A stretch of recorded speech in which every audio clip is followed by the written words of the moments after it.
Olá, eu sou Lourdes Ruim e você está nos 5 minutos de história e reflexão.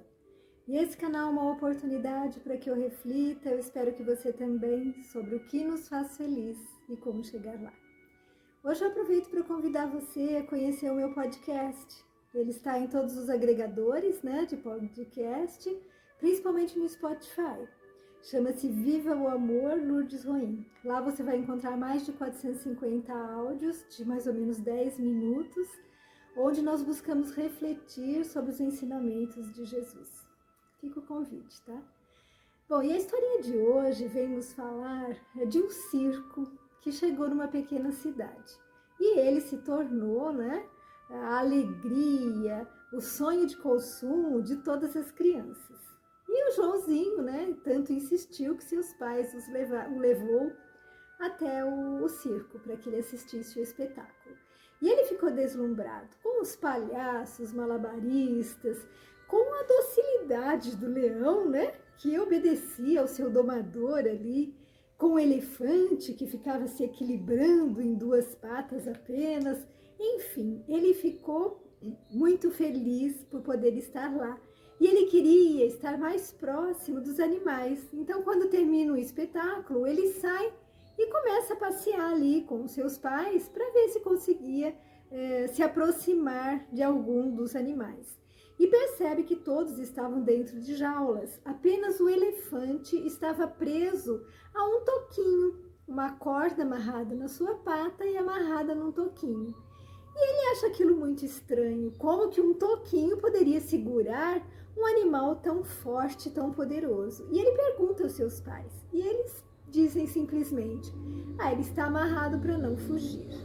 E ele pensa: será que só eu estou percebendo que ele é capaz de fugir, que aquele toquinho nunca vai segurá-lo? E inconformado, no dia seguinte, quando ele chega na escola, ele pergunta à professora por que o elefante ficava ali, quieto, pacífico, conformado, contido por um pedacinho de madeira, pacientemente parado.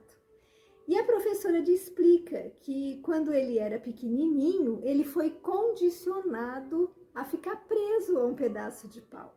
E pequeno, ele não tinha força suficiente para se libertar daquela amarra. E o tempo foi passando, ele cresceu, mas aquele condicionamento anterior permaneceu forte.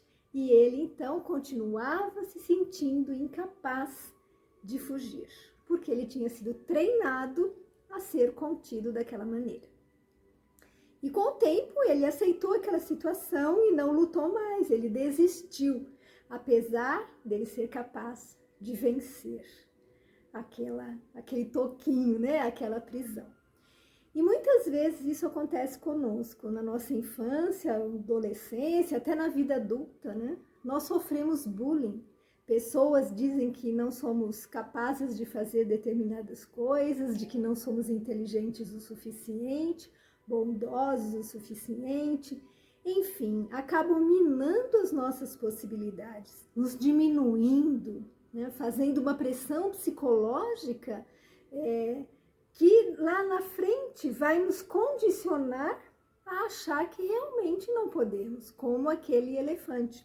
Nós vamos achar que não dá para mudar, que é impossível, Nós não vamos perceber que, como elefante, nós crescemos e somos capazes de nos avaliar, de enxergar realmente quais são as nossas possibilidades, as nossas potencialidades, as nossas dificuldades e defeitos, Por isso é muito importante que a gente esteja sempre reavaliando a nossa vida, fazendo sempre essa retrospectiva interior, buscando nos conhecer cada dia mais, porque estamos crescendo. Hoje não seremos a mesma pessoa de amanhã. Na verdade, se estivermos relacionando-nos com alguém, não seremos a mesma pessoa daqui a alguns minutos, Porque sempre estaremos aprendendo, crescendo então. Então é importante que a gente siga aquela orientação de Jesus. Acredite em nós mesmos, façamos brilhar a nossa luz, como Jesus disse. Ele disse que nós éramos o sal da terra, aquele que dava gosto, sabor à vida, e que nós somos deuses, que tudo é possível, que poderíamos fazer aquilo que ele fazia e muito mais. Então é preciso que a gente realmente acredite e fuja, né, dessa comparação com o elefante. Que nós não sejamos um elefante, pelo menos não mais. Fique com Deus.